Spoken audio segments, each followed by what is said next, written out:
primary goal, I would say, for a video editor is you're a storyteller.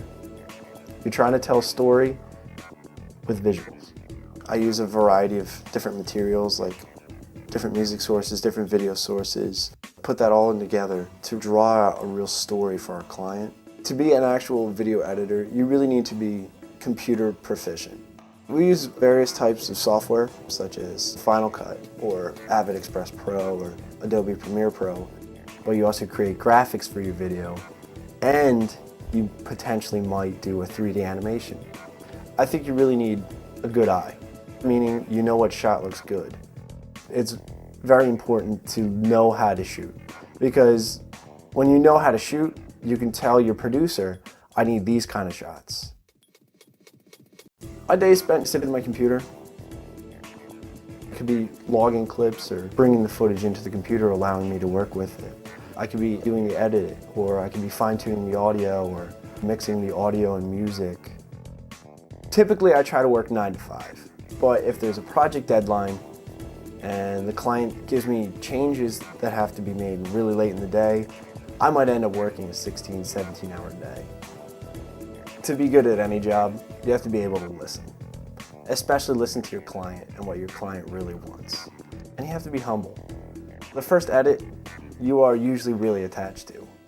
But as soon as your client sees it, they usually have changes. And you have to be humble enough to accept their changes.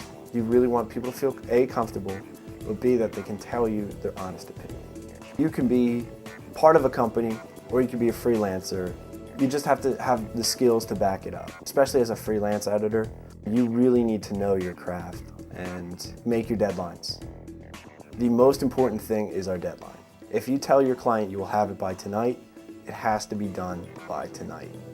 I think getting your hands-on experience as early as possible can only benefit you. I transferred to a community college, Mercer County Community College, where I really got a hands-on idea of what television is all about. The first day, you're playing with cameras. I had teachers who worked in the professional television business before they started teaching. So they brought that level of experience with them. Start as an intern.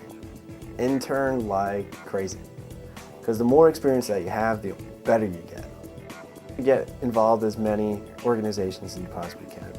Even if it's just like an online forum to give you an idea of what other people are doing and how they're doing it. I think the best part about my job is when a client sees what you're working on and they are really excited with what you've come up with. Where you've pulled something from nothing, really. And you made a really compelling story, and just to see their face, that's the best part of my job.